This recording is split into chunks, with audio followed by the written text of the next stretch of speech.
And we are live. Welcome to the process. It is Tuesday, January 23rd. I am Josh Engleman here to break down a 5-game NBA slate coming off of just pure ridiculousness. What an absolutely insane day we got yesterday.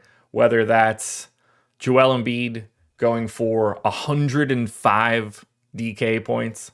How about this? Karl Anthony Towns scored 62 real points last night. 62. That's the fourth best score on DraftKings and the sixth best score on FanDuel. How is that possible? Also, shout out to Eric Lindquist picking up the dub last night.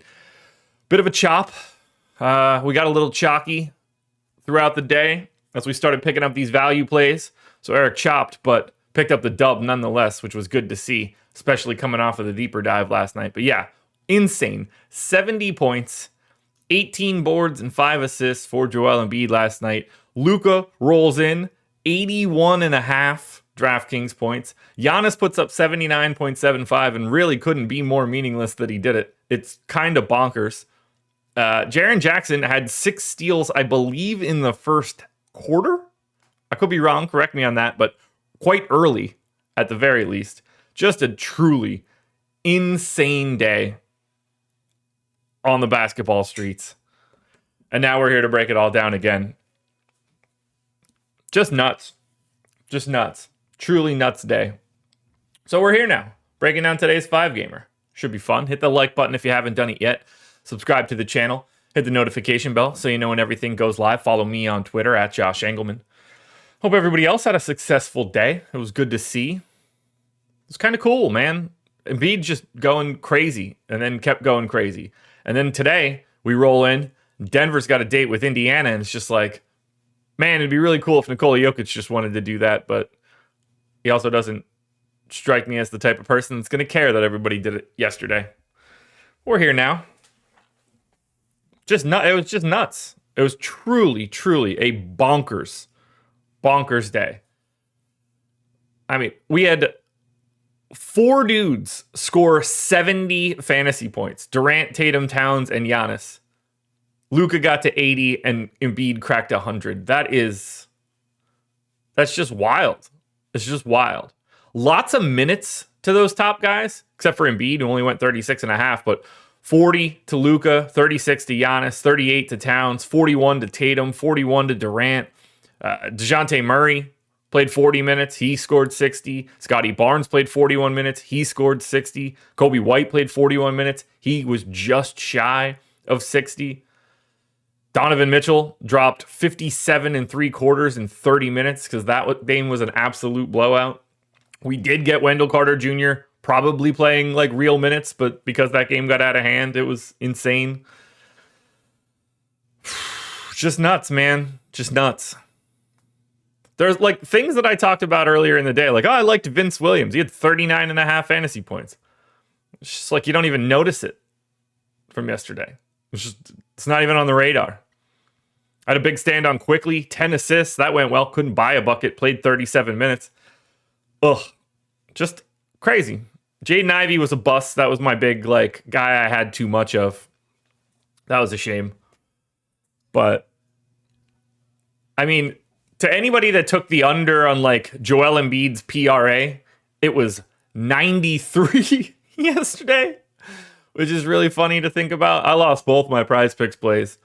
I had Giannis, who still barely, 58, obviously it lost, but could have been worse. What a day. What a day. Fun stuff. Now, I think it's time to just talk some basketball. We got 5 games to break down. 7 o'clock start, a 7:30, 2 8s, and a 10. Let's just get in on it. So, congratulations to any other people that picked up dubs last night. I saw Eric's this morning. It was great to see. So, cheers to him. Cheers to everybody else. Rise and grind, everybody. Coffee's here. Let's do it. Cheers. Oh, going to be a good one. All right, let's get into it. First game up on the docket for today. We've got the Denver Nuggets, 4-point favorites in Indiana, 243 total. This is the highest total on today's slate. It gets as low as the next game, the Battle of New York, Knicks and Nets, 223 in that one. But as we look at Denver and as we look at the injury report, Aaron Gordon is probable. Michael Porter Jr. is probable. Julian Strawther is out. That's really all that we're worried about in this kind of spot. So not too much to change. I'm going to just take a quick peek at this rotation, make sure everything looks okay, but I don't think we have a ton of changes to make. I've got 34 minutes in for Jokic. I'm going to bump that up to 35.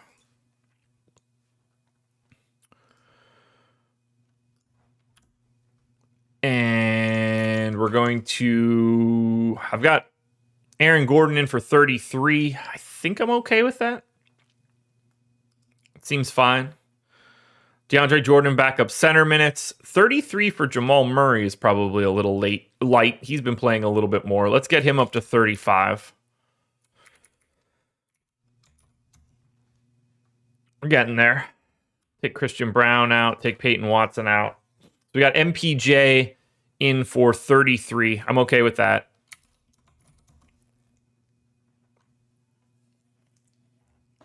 So let's just finish off the rest of this rotation. 33 for KCP. That can probably be 34. So I have 37 minutes left over for Christian Brown, for Peyton Watson, because I'm all right with Reggie Jackson. So let's get Christian Brown in for 18. We get Peyton Watson in for 16. And then I'm just going to hide 3 more minutes. Doesn't really matter where they go. Zeke Naji can hold them for right now. We'll take a look at rates after we project the Indiana side. Pacers, I'm sure. Oh, great. Here we go again. So Halliburton, questionable. Isaiah Jackson, questionable. Andrew Nembhard, questionable. So technically, we are going to be projecting these guys at full strength. Now, I have not projected Indiana since Pascal Siakam has gotten there. So he's played 2 games. I haven't even seen their rotations. You know, their first game that they played was the 19th. So that would have been, let's see, 22nd was Monday, 21st, 20. Yeah, so Friday. So traveling Friday, then traveling Sunday. I have not seen their rotations yet. So we are going to build this bad boy from scratch. And I'm also going to kill rates, except for McConnell's, or sorry, we'll have to make some edits to like assist rates and stuff, but let's get this projected out. And I guess we're going to have to base that on the 19th is going to be more important than the 21st. 21st didn't have Nembhard, or did have Nembhard, but didn't have Halliburton. We want the one that had Halliburton. So let's grab that box score from the 19th. And as we do that, it was Indiana taking on Portland. They lost by 3 in the Siakam debut. We got Halliburton, Hield, Nesmith, Siakam, Turner, which is the lineup that I was expecting to get. So we're going to pop Miles Turner in for 28 minutes. I think we're going to pop Pascal Siakam in for 34, which is what he played in that game. That feels about right.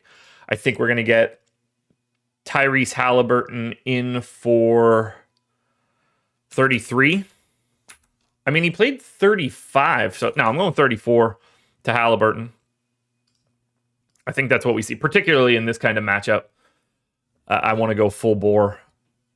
Then we get Buddy Hield. Hield played standard rotation first half, had a staggered rotation in the second half, played 36 minutes. Now, that game was without Andrew Nembhard, but even still, we're expecting a pretty big rotation out of Buddy Hield. Now, it didn't work out that way last time, but he still played 31 minutes. I'm going 30 to Buddy Hield. That might end up being a little lofty, but I think it's going to be okay. And then we get Nesmith. Nesmith didn't have any real foul trouble, just weird rotations. Played 28 minutes in the game with Halliburton. Played 26 minutes in the game without him. Plays about 26 or 27 every night. I'm going to go 27.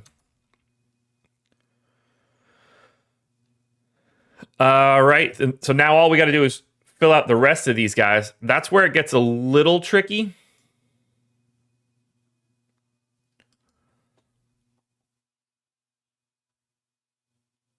So Isaiah Jackson didn't play either of those games. I'm going to assume that he was just unable to play because of that concussion, but I got to double check it. So that's going to be 1, 21, 24, Pacers box score, ESPN. So, yeah. Is Isaiah Jackson a part of this rotation any longer? That is the tricky question. Because they went basically straight. Well, they went Jalen Smith straight back up in the non-Halliburton game. In the Halliburton game, when Turner was off, Jalen Smith was the direct backup. Turner played 34. Jalen Smith played 14. The question becomes, who is the backup center? Is it Isaiah Jackson or is it Jalen Smith? I assume it is going to continue to be Jalen Smith. But don't be surprised if Isaiah Jackson just pops up in there. Just seems like Smith fits better alongside Siakam, and then you don't have to really worry about how you stagger those guys. We got to get Obi Toppin in for his rotations. He continued to play. Played 11 minutes in the Halliburton game. Played 26 and closed in the non-Halliburton game. I don't know, 16. The other 16 minutes at the 4 seems about right. Now, I assume we get Nembhard and we don't get TJ McConnell.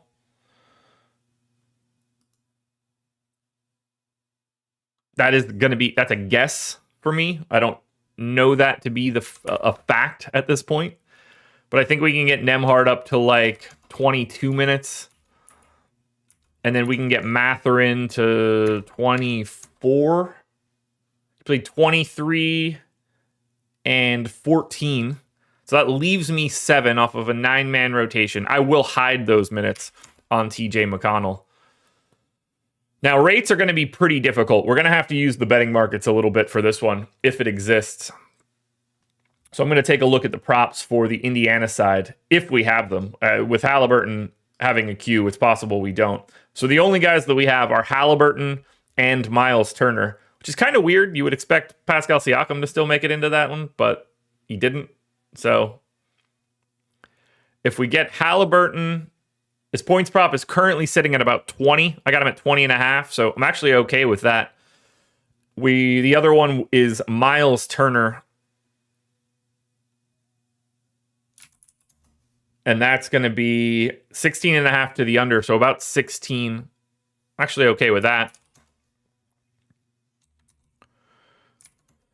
So the only question I have then is Pascal Siakam's usage rate. Just out of curiosity, what is it so far? Played 2 games, 64 minutes, 22.5% usage rate. I'm just going to leave it here. Call it 19.5. I'm not going to make any tweaks until we have a better idea of who's going to be in for this team. So we might have some value. We can look at the rates for Denver. I don't expect to make any changes, but with a 5-game slate, there's no reason to not check it. Aaron Gordon's points prop is 15. That's exactly where I'm at. Murray's is 25. That's exactly where I'm at. KCP is at 9. I'm there. MPJ is at 17. I'm there. Jokic at 28. Perfect. Reggie Jackson, 8.5 to 9. A little heavy on Reggie Jackson, but I think we'll be able to make it with that with no problems. So, only other one I want to look at is going to be Jokic assists and Jokic rebounds. Jokic assists should be around 9. I got it at 8.7. Jokic rebounds are at 11.5 to the over. I got 11.2. That will work. So let's evaluate game number 1. For the Nuggets, I mean, Jokic 11-2 does stand out. I got him in at 1.7 fantasy points per minute for this spot. 28% usage, 40% assist rate, 20% rebounding rate, 28, 11, and 9. And that just feels like pedestrian coming off of yesterday. I like Jamal Murray for 8,400. I mean, this matchup is fantastic. Pacers 27th in defensive rating, 4th in pace. Offense is already outstanding, and they've added Pascal Siakam and swapped that out for Bruce Brown. So the offense can only, that will continue to look good. The defense should be fine, slightly better.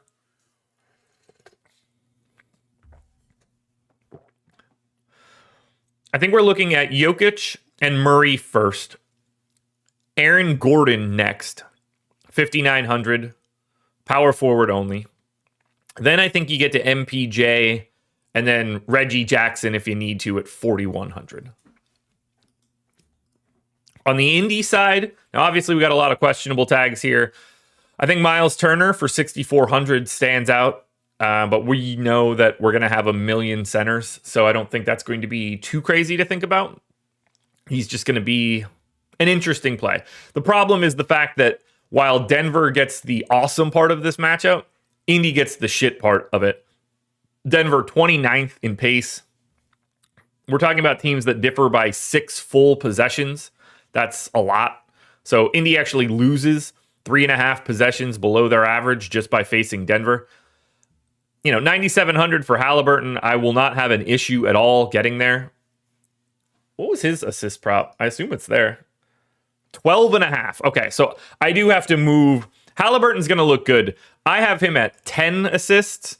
That number very clearly is too low if the prop is 12.5 right now. So I need to bump up Halliburton's assist rate, it seems, in a pretty big way. So let's get games where Tyrese Halliburton played. Let's say Halliburton started. We'll say Hield started, Miles Turner started.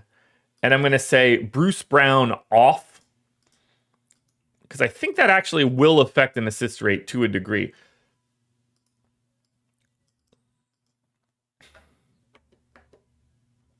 So as we look at this, I think you guys can kind of see what I have on the screen. I hope that helps at least a little bit. I can't make it bigger or anything. It'll change the dimensions.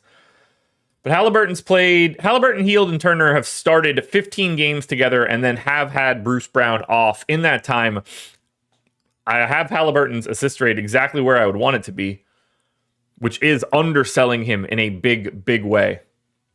I also have a sneeze buried.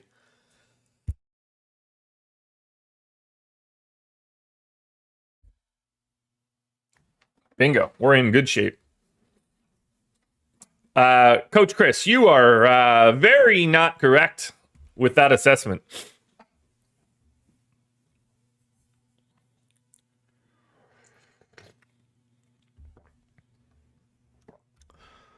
I very much disagree. How can I bump up this assist rate? I wonder what the impediment for that is.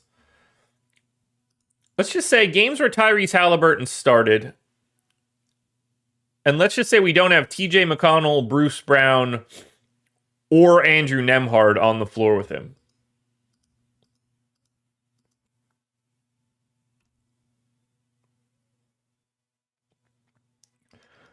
In that case, it jumps to 16. So it's holding there on a possession basis. That's interesting. I can't figure out what I would need to do to truly adjust this assist rate. Unless it's just a thought process of him even handling the ball more with Siakam here and having another play finisher.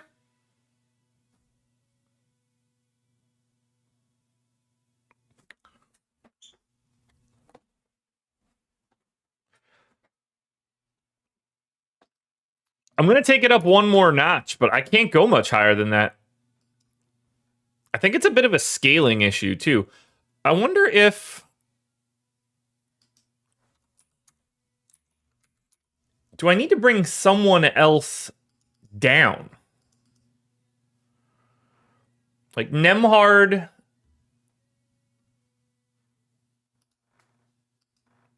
Is the problem that like I'm allocating too many assists to other people? Nembhard, nope. It's not a Nembhard issue. You know, in theory, it can be a Pascal Siakam issue. I got to live with this right now. I mean, I still have Halliburton projected for a double-double. But I'm going to go Turner and Halliburton at the top. $7,800 Siakam. Certainly I have some interest, but we've got some ambiguity in his minutes, and this is a difficult matchup. And then $4,700 for Nesmith. Looks like a solid enough value for right now. You can get to Hield. You can get to Jalen Smith. That's about the extent of it.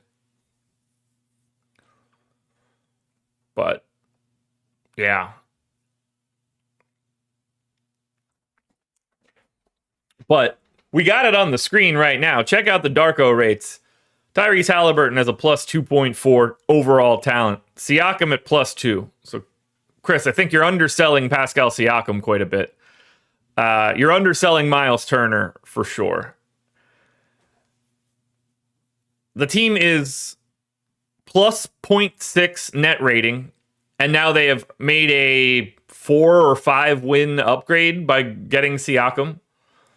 And to think they won't be good in the future, why won't this team be good in the future? Tyrese Halliburton is young. Pascal Siakam is in his prime. Miles Turner is locked up to a great deal. Aaron Nesmith is locked up to a great deal. They have tons of picks coming up in the future. They haven't, other than encumbering their 2026, they have plenty of future assets to go out and make moves and grab somebody else if they want to. I love the bones of the Indiana Pacers team. I mean, they're deep. They're coached well. This is like, if you told me they're the 4th best team in the East, I think that's a very realistic output. That's just me. Right now, based on dunks and threes, 1, 2, 3, 4, 5, 6. So their projected best case scenario 7 seed, although 6 is basically just as equal as 8. Still have shots at 5. You know, they're basically projected to tie Orlando at 44 wins. And that's underselling them because of the Pascal Siakam trade. You know, I think they're pretty comparable to, like, the Knicks. I mean, let's just say it like this.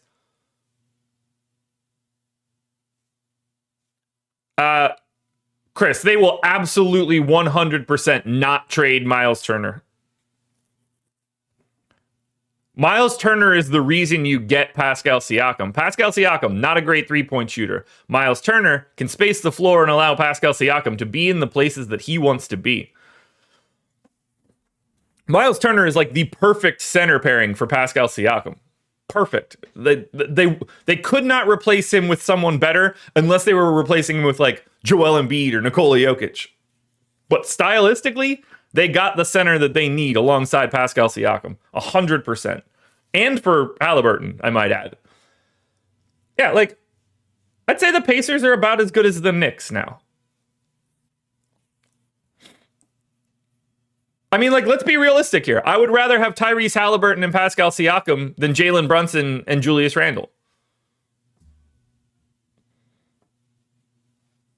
Cleveland is on the precipice of not looking the way that they look.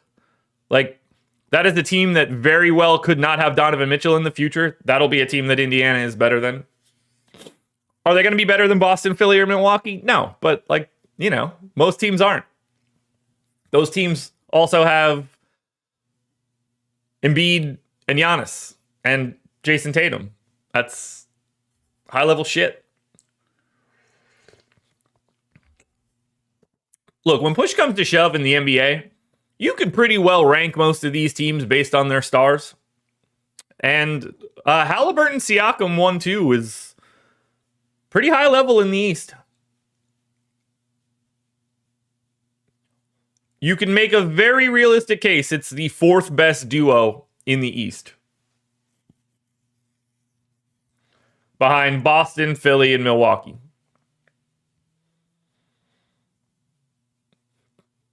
Maybe fifth, if you want to say Butler and Bam in the playoffs, but certainly not in the regular season. Although Miami obviously has been good this year. I love what Indiana's building. I think they're doing it well. They haven't mortgaged any future. They've got young talent locked down. Everyone will want... The interesting part here will be everyone will want to play with Halliburton if he's continuing to drop 12 assists a game and he's locked up and healthy. They will be able to fit a third, interesting dude in here.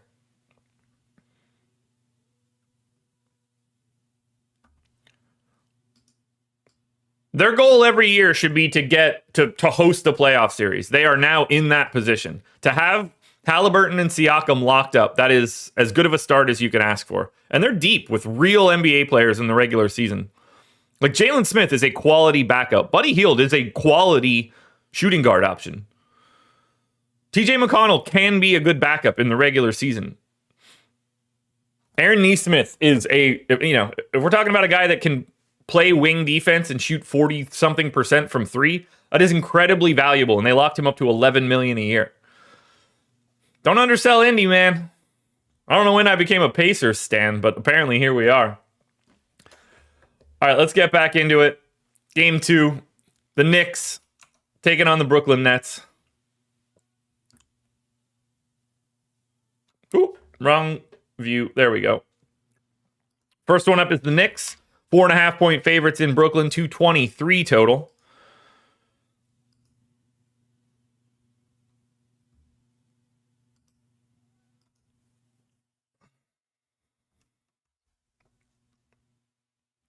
I mean, no star is going to want to go to Indiana, but that's an overarching problem that can never be corrected. They haven't done anything to stop anything from that happening, and they can still draft that kind of guy. They haven't mortgaged their draft assets, but they can trade for just about anybody in the league, and it wouldn't surprise me.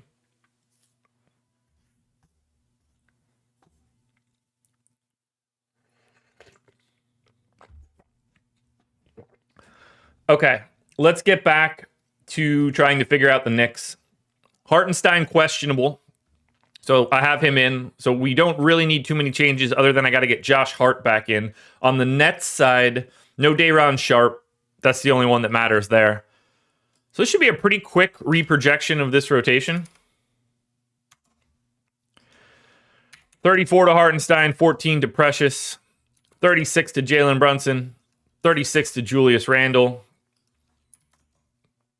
27 for Josh Hart. Backup point guard run to Miles McBride. DiVincenzo in for 25. Quentin Grimes in for 18. OG Anunoby in for 36. 2 minutes left over. Doesn't matter who gets them. Congratulations, Jericho Sims. Biscuits, what's up, man? I don't have much to say for New York. The rates don't move. The team's the same. The rotation's the same. Now, it'll be different if Isaiah Hartenstein doesn't play, but for now, we kind of know what we're doing there. Brooklyn, I'm sure, is a pain in the ass. Now, they have been running basically the same rotation for a pretty extended time since Day'Ron Sharpe has been out. So I do feel pretty comfortable projecting these guys out. Last time Brooklyn played was the 21st. I do like having rotations up.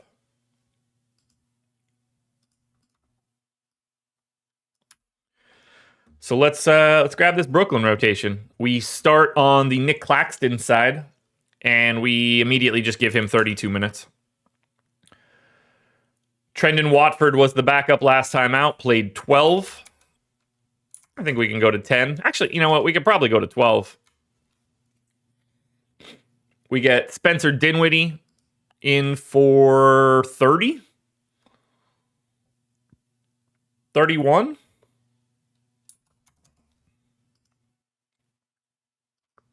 Go 31. We need Bridges, Johnson, and Dorian Finney-Smith yet. So let's get Dorian Finney-Smith in for a couple minutes at the 5 plus another 24. We get Cam Johnson in for probably 28. We get Mikal Bridges in for 37. Cam Thomas off the bench, played 27. Seems to play about 27 every night. We can keep that. We get DSJ, backup point guard run. We get a chop of minutes between Royce O'Neal and Lonnie Walker. So let's get Lonnie Walker like 12. That gets me 16 on Royce O'Neal. That should be good enough. You can make a case that should be 18. And I cut Watford, but I don't think that matters all that much. Rates aren't going to change. This is the same rotation they've had for a bit. So I actually feel pretty good about Brooklyn and New York. Let's look at it. Knicks. All right, $8,600 Randall. $8,700 Brunson. I have Randall ahead of Brunson for right now. I'd say Hartenstein and Anunoby are kind of linked up next. Not all that great of plays. Brooklyn, 25th in defensive rating. 25th in pace, 18th in defensive rating.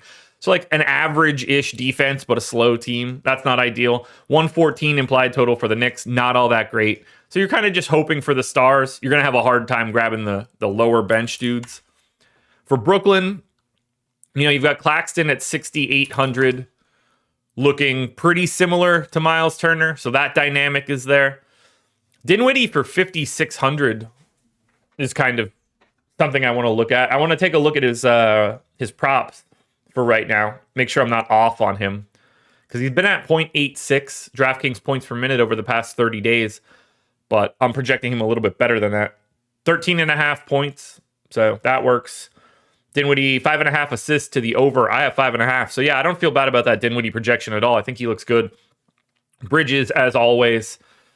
Shooting guard, small forward, 7,500. By all means, you can always get to him, especially with that kind of flexibility. Is his points prop around 22? 21.5. That'll work. I think you could work in Cam Thomas, Cam Johnson. Not too much else. It's Bridges, Claxton, and Dinwiddie that you're looking to from Brooklyn, but not the best game that you can get to today.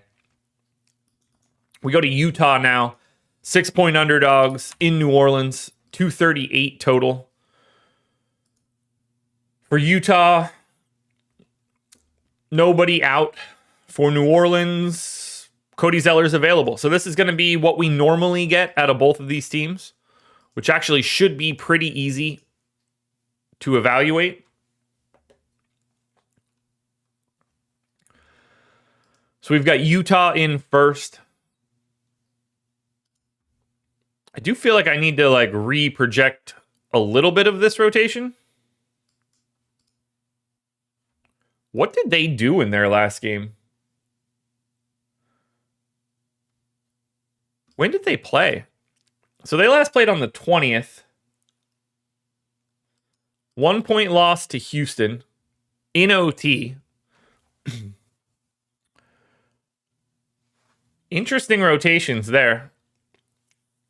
They didn't close with John Collins. They didn't OT cut John Collins. Did he foul out? Nope, 2 fouls. All right, let's think about their rotation quickly. I think we go something like 24 to John Collins, 24 to Walker Kessler. I think we get Chris Dunn in for 21. I think we get Keontae George in for 19. And then we can get Colin Sexton in for 29. Follow that up with Jordan Clarkson in for 31. Man, I hate that off the bench, but I think it just has to be that. We get Kelly Olynyk in for 17.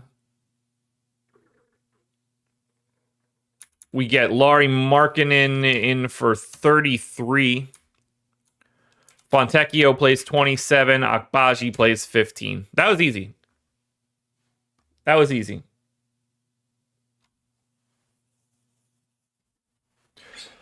Yeah, Ken Kessler did foul out, but he fouled out with like, a minute left in OT.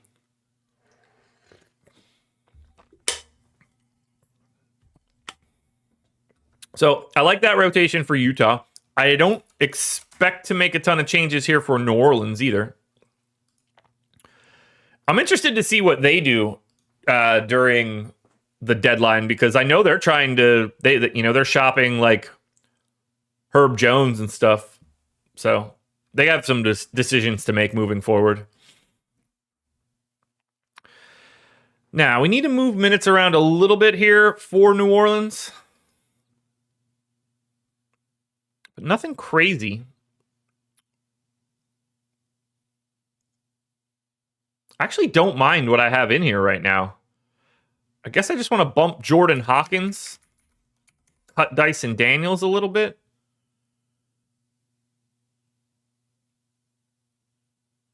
And then maybe hide a minute on Alvarado. I don't really have any rate changes to make on the New Orleans side. I just dug into those guys recently. So I think we could also check out this one. Now for Utah. Whoo, baby. It's Colin Sexton season. I gave him 29 minutes, 6,200, point guard, shooting guard, 1.35 fantasy points per minute for Sexton over the past 30 days. I've got him at 1.2 for the game. Pelicans 9th in defensive rating, 15th in pace. So matchup is totally fine. But for how Colin Sexton's playing as of late, since they've made these changes, he's got close to a 30% assist rate. Very different for him in comparison to where he was previously. Really, really, really like Colin Sexton here. So I got him in for 21 real points and 5 assists. Let's check the points prop, make sure we're not crazy. 21.5 is the prop. Nailed it. Assist rate, he's at 4.5. I got him at 5. I don't mind being a little lofty there. So I'm really liking Colin Sexton today. And I would be very happy to get to Lauri Markkanen.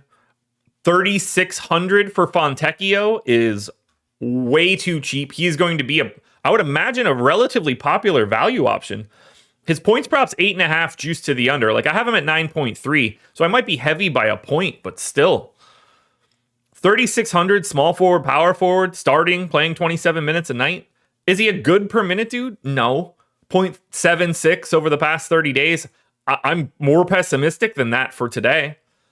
But if you're looking for value to try to pay up to something here, I mean, if we're trying to pay up to AD or other guys on the Clippers, since I know LeBron's out. But yeah, it's Sexton 1. It's Markkanen and Fontecchio in that second spot, depending on what you need. I'd say Clarkson is probably the third guy you're looking for. And then after that, you can start to fill in with a Walker Kessler. You can, Collins is okay. Ish. I don't really have any other changes that I want to make. Maybe a bump to Chris Dunn's assist rate. Let me take a look at this.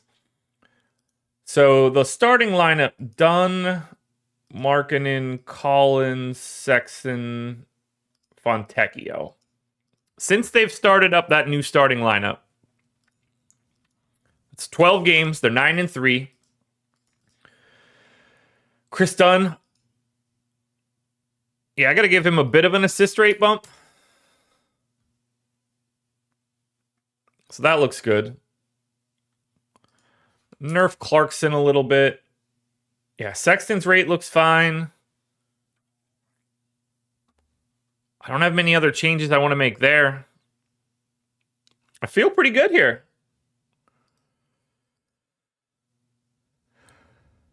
I like Utah. But Colin Sexton's the prize. On the Pels side, It's kind of the same as it always is. You know, you want to play Zion, CJ, or Brandon Ingram, go for it. They all look basically the same. I would rank them Zion, CJ, BI, but, you know, Brandon Ingram is also the only guy that has the MPE, and he has the best MPE. So, you know, that probably equalizes him to those guys.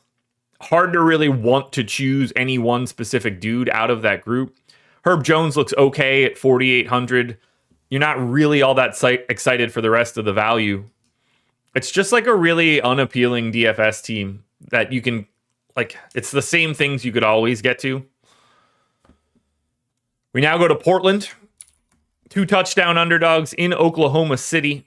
235 total. I assume that their injury report is a pain. I hope the weather's not bad for DeAndre Ayton. I got to cut this entire rotation. I have no idea who's playing right now. So, for Portland, Moses Brown out, Shaden Sharp out, Robert Williams out. For OKC, everything is their standard rotation. So, who played the last time for Portland? They got beat by 24 against the Lakers. We got Simons, Brogdon, Grant, Walker, Ayton. Seems like we're going to get the same thing again today, right? So we're going to go and pop Anthony Simons in for 33. We're going to get Malcolm Brogdon, who played 32 and didn't even have to close. I mean, weird rotations. How many minutes were some of these guys going to play if they didn't get the shit kicked out of them? Weird to think about. I'm going to get Malcolm Brogdon in for 30. We're going to get Jeremy Grant in for 34. We're going to get Jabari Walker in for 26. Ayton started, played 22, could have closed. I think we're looking at like 28. Man, this is a tough team to project. Portland stinks, man. Really just uninterestingly awful team. So we got Dwop Reith as the direct backup until ultra garbage time. So I think we go like 18 there and hide 2 on Ibu Baji.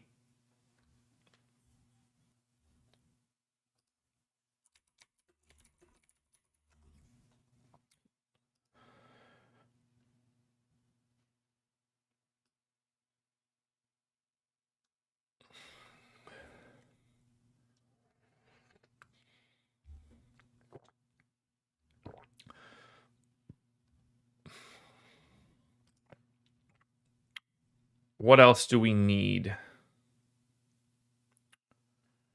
So Kamara was the next guy off the bench. He played 22 and change. I think we can kind of just slot him into 20.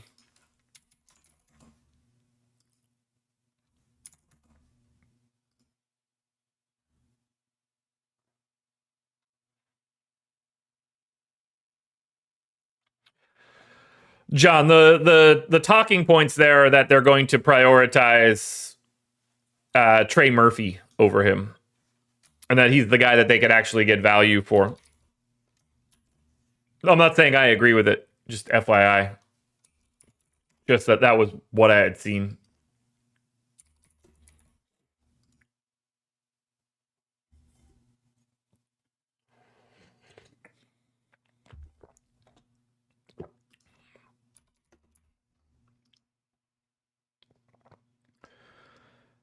All right, who else are we missing here? So Scoot played 23. Seems like we kind of got to give him that kind of playing time. So, I don't know, 24 to Scoot.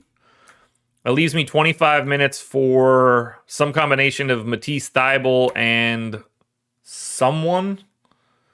I guess I'm going to go to 31 on Brogdon. 14 to Thybulle. That leaves me 10 minutes. Where the hell do I hide those? So they went to a 9-man rotation, which is technically what I have in right now, but they're so likely to get destroyed that I'm going to split the rest of that time with 5 minutes to Chris Murray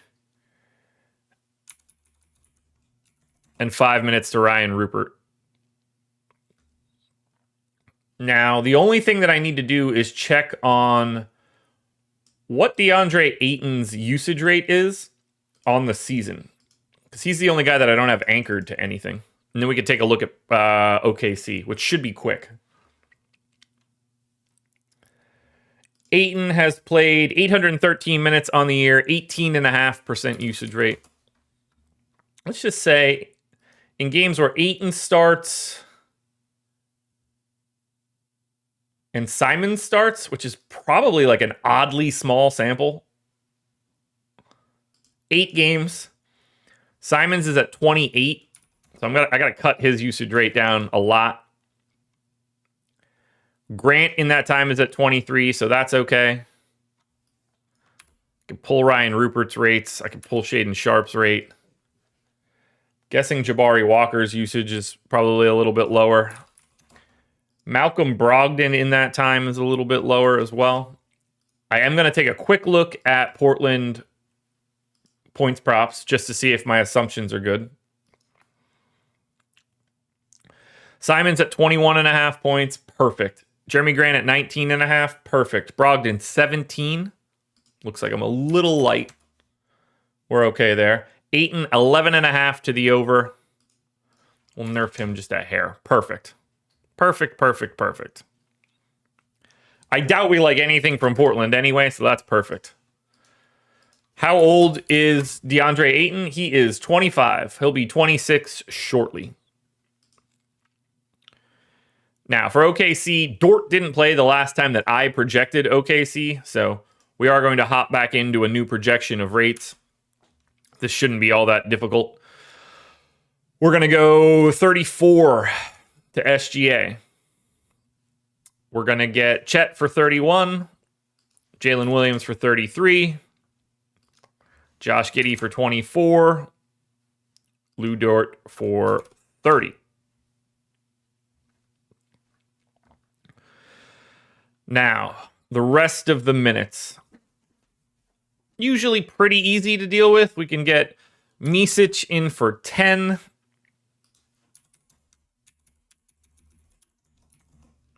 We'll get Isaiah Joe in for 19. We'll get Cason Wallace in for 18.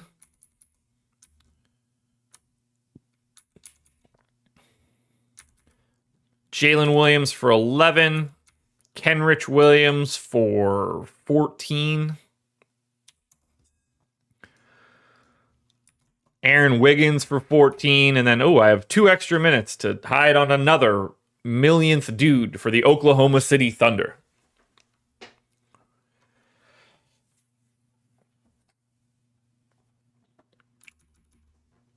Ooh. Don't besmirch the great name of Greg Oden right there. That one hurts. Greg Oden was good. Greg Oden was actually good. Ayton, on the other hand.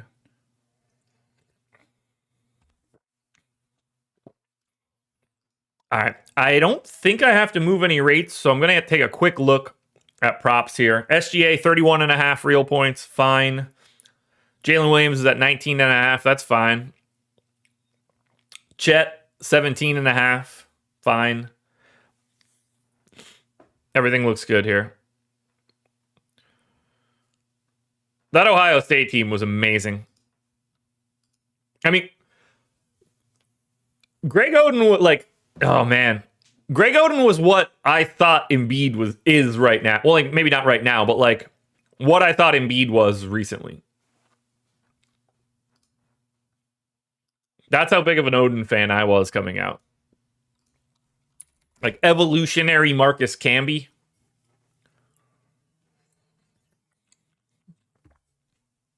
All right, Portland. Like I said, 2 touchdown dogs in Oklahoma City. There's not much here. You can play Brogdon. You can play Simons. You can work your way into Grant or Ayton or Jabari Walker, maybe. I don't think so at 5,500. You are mostly staying away from Portland. This is about as bad of a spot as you can get for them. They are in a bad, bad way. And then for the Thunder, love Chet at 7,100. Love SGA at 10K. Love Jalen Williams at 6,700. Don't mind Dort. Don't mind Giddey. But the primary plays here are SGA, Jalen Williams, Chet Holmgren. I would like to have those guys show up in a big way. Center's loaded, as it usually is. Final game, late night hammer. Battle of Los Angeles, sort of. The Los Angeles Lakers taking on the LA Clippers. I actually got that one right and said it correctly. They are the LA Clippers, for those that don't know. The Lakers, though, going to look a little bit different tonight. Anthony Davis, probable. Jared Vanderbilt, probable. LeBron James, out. Let us gut the rates for this entire team, because we know that this team is not the same when LeBron James isn't around. Now, LeBron, really not missing a lot of time this year. He missed on the 13th. That right there is the popcorn machine we need to look at. So, on the 13th, they played. They lost to Utah by 7.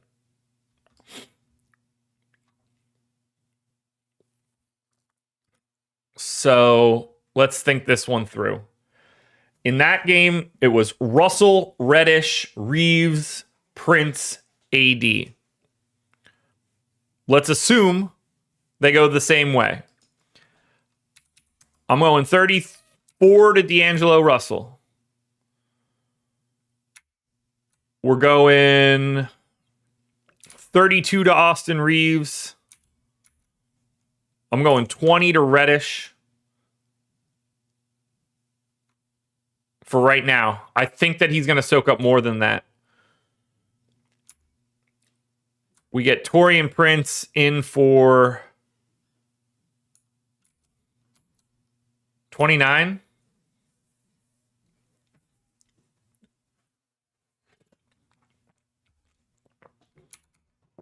And then, I mean, we're going, what, 37 on AD?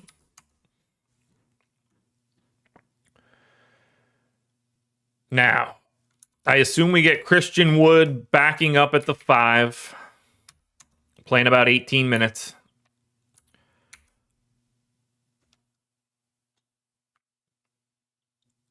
I think we probably get something in that like 26 range for Rui. Played 18 in that one. Vandy played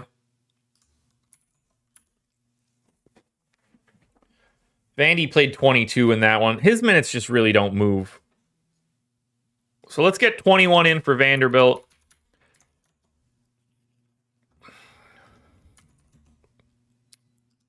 What, 20? It's 26? Does that sound better for Rui? Feels like you use Rui more than you use Cam Reddish in a matchup against like PG and Kawhi, James Harden.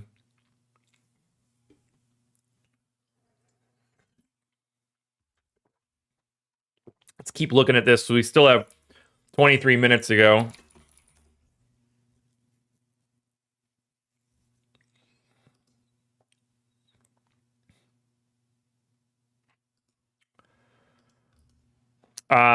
I do not expect Bryce to be better than Bronny. Yeah, not shooting well so far at USC. Defense looks good. Like, I don't know. He's also working himself back from that cardiac arrest, so I don't really know what to do. I want to, like, what the really interesting thing is about someone like Bronny is, like, he's clearly played against real dudes a lot. Like, he is obviously, like, he has been in high-level pickup with LeBron against other NBA guys. I'd like to know what that looks like.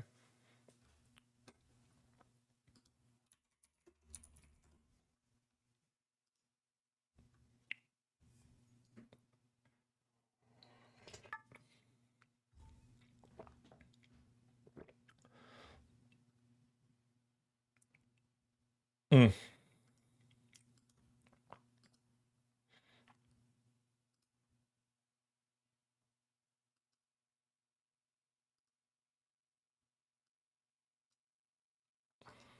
So I guess we need Max Christie yet. He plays like 18 minutes.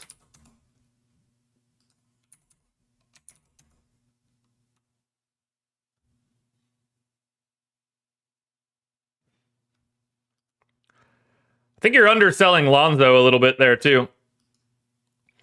Chris, the only thing that I'm really realizing is I think you're poor at evaluating basketball talent. I mean, none of the recruiting rankings back up Bryce sniffing Bronny. And I don't mean that like sniffing like our president.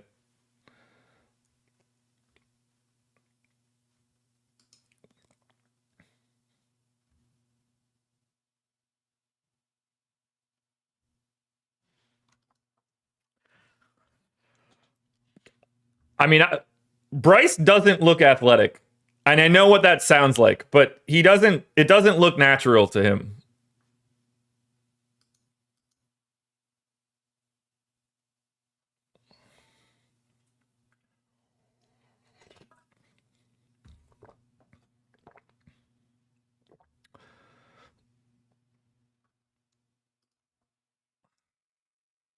Five minutes left over. Does anybody else ever see the floor? I guess I could hide him on Jackson Hayes.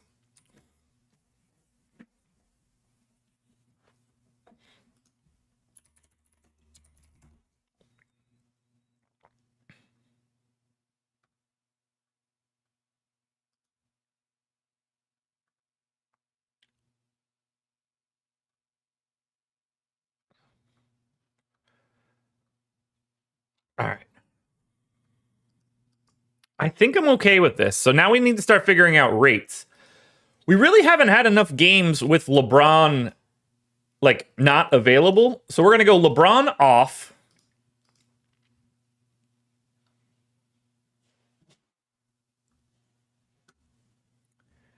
And then we'll add one where who are the main guys we need to deal with? AD, Russell, Reeves. All right, I'm going to say at least two of those guys on.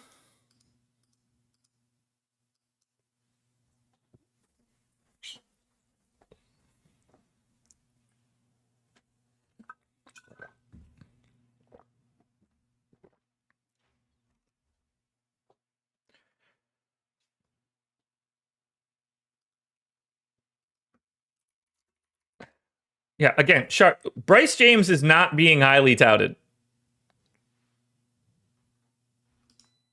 Just that is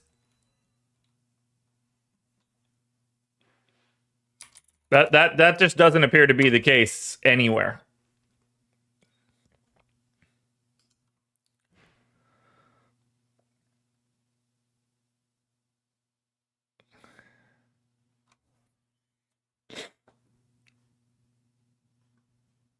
He did get an offer from Duquesne, though. Gonna go out on a limb and say he doesn't take that one. Okay. LeBron off, at least two of AD, D'Angelo Russell, and Austin Reeves on the floor. In that time, AD has a 28.5% usage rate. I will lock that in. Reeves, in the 400 minutes he's done this, 21.5% usage rate. Russell is probably the one that takes the big bump. He's up to 26.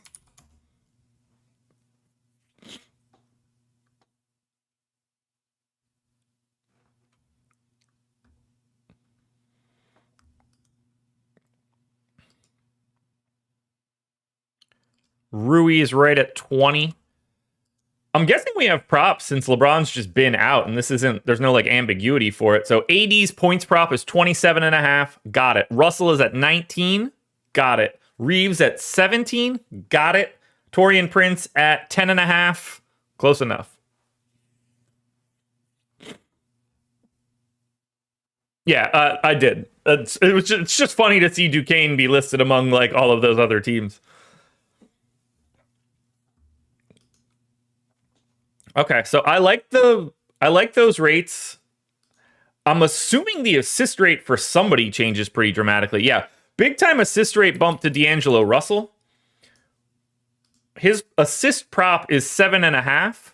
Okay, so I went a little high there.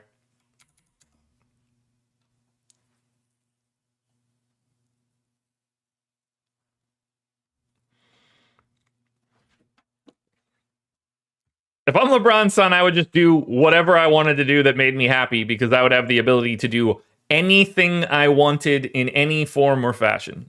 Basketball, football, chess.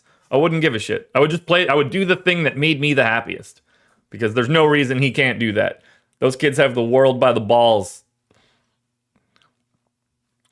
All right, Austin Reeves assist rate jumps to 7.8, so nothing too crazy there. ADs does actually bump a bit. Nobody else really does. Rebounding change for AD? No. Curious to hear what you think about KD's comments, which are why he shouldn't be in the GOAT conversation. I mean, he should just be in the GOAT conversation. He's one of the, I'm going to be very generic quickly, 20 best basketball players ever. I haven't thought about it, but he should be in the GOAT conversation. I mean, if we're talking like GOAT, then he shouldn't be. There's only 4 dudes in that conversation, I guess. If we're talking the actual GOAT, there are only 4 names that you can bring up. That's it. 4. And I bet chat won't even get that right. But it's 4.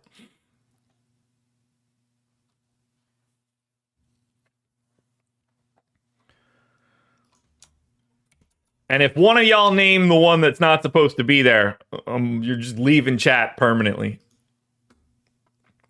Donnie, no, you did it wrong right out of the gate. I knew somebody would.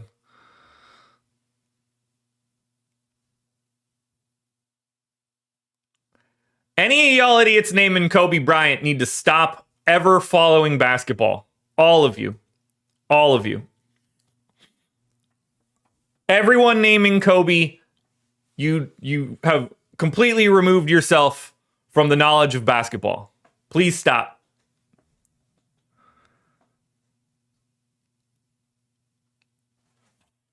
Tyler Richardson, congratulations. You got it.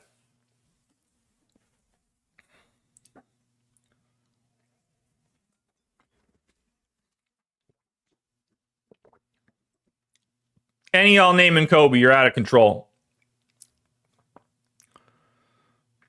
Michael Jordan, LeBron James, Kareem Abdul-Jabbar, Bill Russell. They are the only options for GOAT.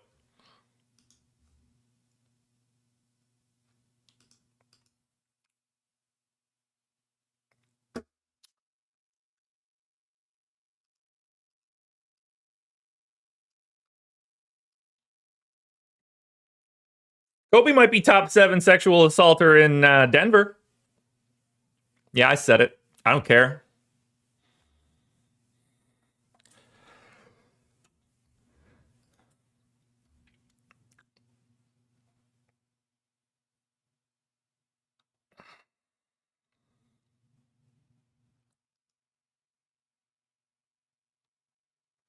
Look, Kobe is obviously a Hall of Fame level basketball player, but he is unquestionably like the most overrated basketball player that's ever existed.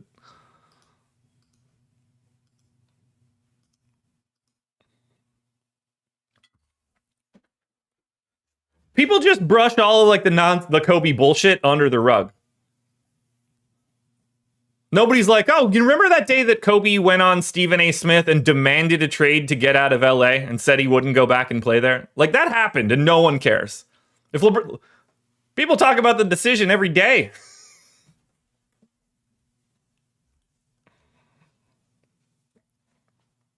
But they are the only 4 names that are on the GOAT discussion. They are the only 4 names that I believe you can put on the Mount Rushmore of the NBA.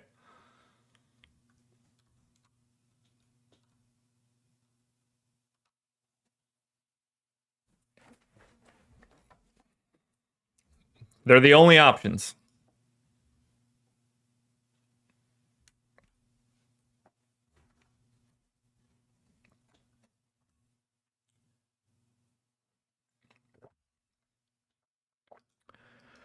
All right, let's finish off this rotation for the Clippers.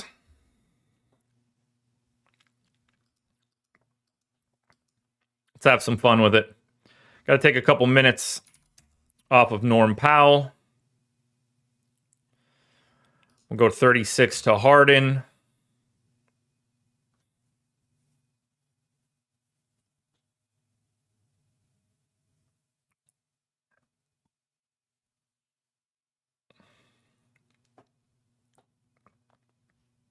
Told you guys, when Chandre speaks, you know it's the opposite of whatever the truth is.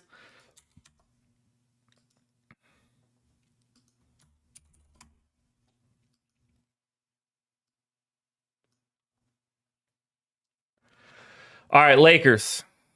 Whew. So much value on the Lakers today. 6,500 for D'Angelo Russell.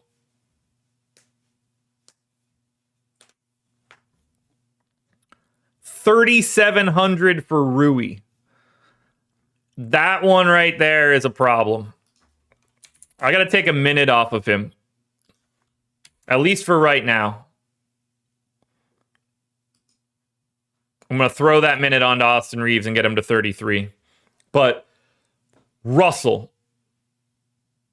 Rui, Reeves at 5,800, AD at 10-2.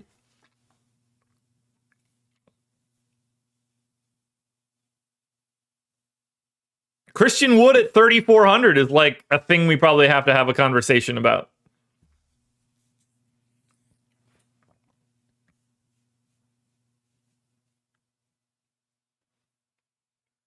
And trust me, I go way back with Kobe. I saw that man play in high school. I go way, way back. But no, it's not the same thing. It's just not the same thing. The only person that has any tie to this, if you want to try to swap out one of the four people that I mentioned, is Wilt Chamberlain. I just don't think that I can do that. I have to put Russell ahead of Wilt. But Wilt would be the other guy. But you grab LeBron, you grab Michael Jordan, you grab Kareem Abdul-Jabbar, and you're covering the three eras of basketball with the right people. I'll take the titles of Russell. If everybody wants to crank over their titles, I'll take the titles of Russell. I mean, Brandon, he was overrated. You can be overrated and still be awesome at the same time. Like, if you're the 20th best player in the history of the NBA, but people all think you're third, then you're overrated. It doesn't make you not good. I don't want to undermine Kobe, but he is overrated in the ranking of basketball players.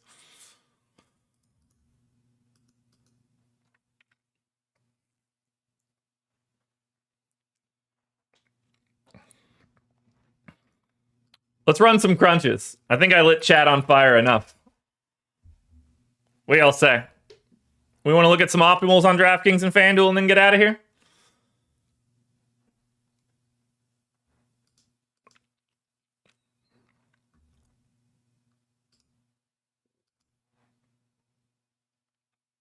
I didn't go over the Clippers. That's a great point. Let's do that. I didn't go over the Clippers because it's the same thing every time. It's hard to break down the Clippers because they're so. It's just play Paul George, play James Harden, play Kawhi Leonard. You know, play Mason Plumlee if you're looking for value.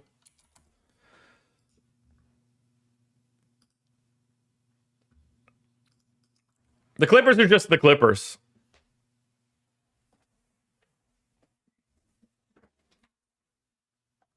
Harden, Leonard, George, Mason Plumlee.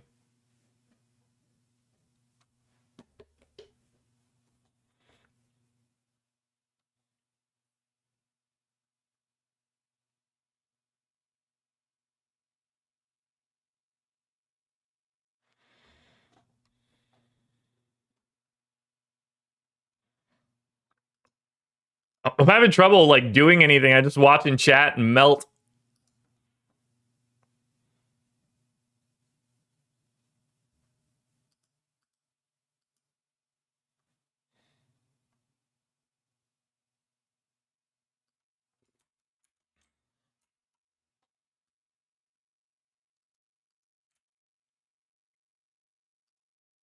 All right, here we go. DraftKings optimals.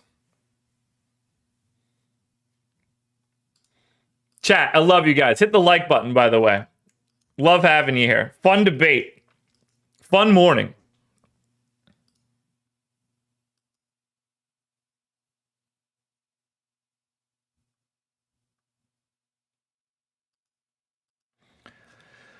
$276.1 is the optimal. Colin Sexton, Austin Reeves, Rui Hachimura, Simone Fontecchio, Nick Claxton, D'Angelo Russell, Anthony Davis, and Chet Holmgren.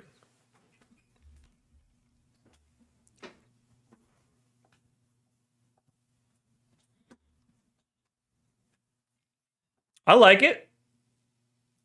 I like it. D'Angelo Russell in 96%, Rui in 92%, Colin Sexton and Austin Reeves in the 80s, Chet in the 70s.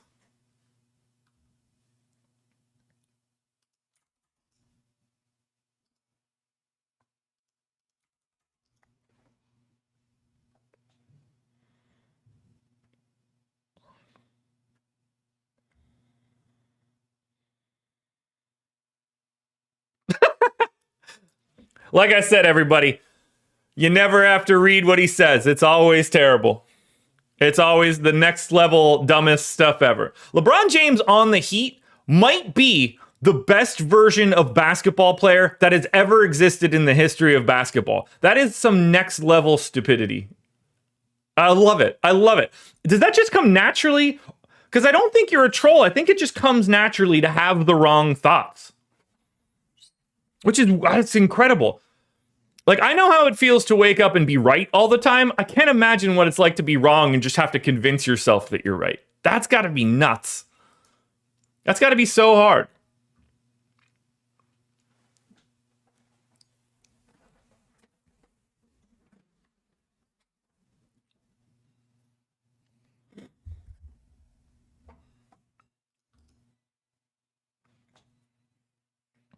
Guys, we can't do these guys didn't play against anybody good thing. I'm not, like, if you want to go ahead and drop LeBron James into 1965, he's going to look like a monster playing in that league. Like, you just have to evaluate against the people that they were there against. That's the best thing that you can do. We can't compare Wilt Chamberlain and LeBron James. They don't. We're not talking about the same thing. It's like comparing LeBron James to Sue Bird. It's a different sport.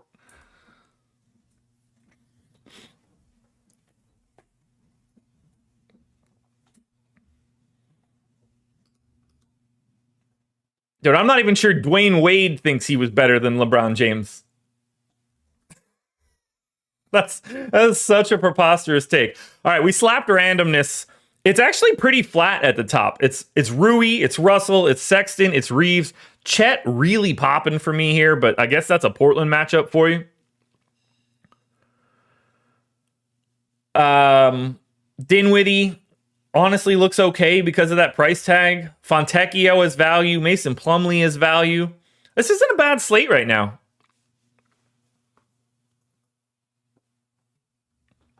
I kind of like it. And we don't have a ton of news to like hang out there.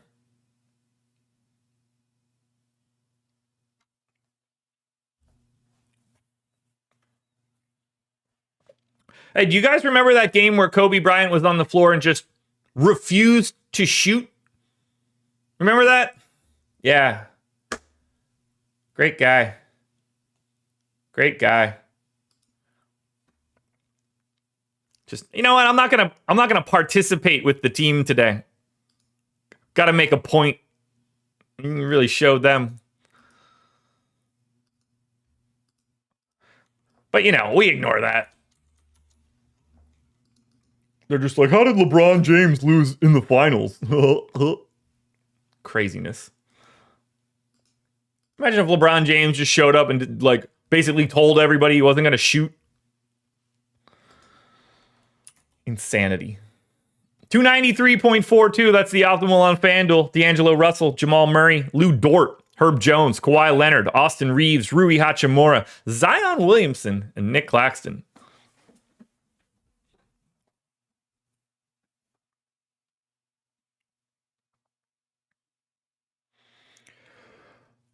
Oh.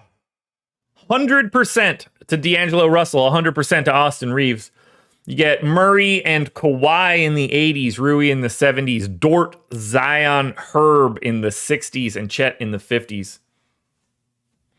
Finally, randomness. Best options on FanDuel before I set you guys free. Oh, Ross. Whew. Whew. Even I didn't do that one.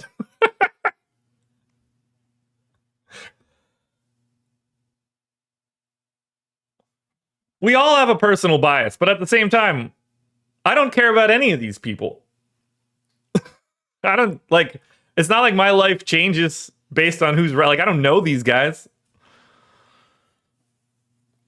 Austin Reeves, D'Angelo Russell, Herb Jones, Rui Hachimura, Lou Dort, your top 5 on FanDuel for today. We had some fun. We took a 5-gamer for an hour and 20 minutes, and we lit it on fire on the end, man. That's good stuff. Yeah, but it's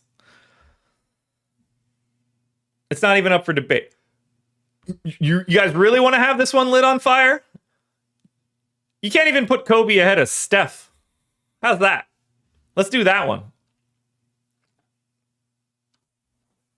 He's not even ahead of Steph.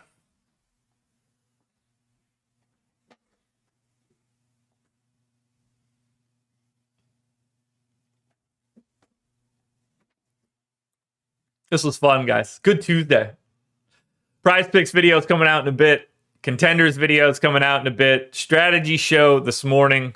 I think I'm with Laffy today, but we'll have some fun. We'll have some fun. I love it. I love it.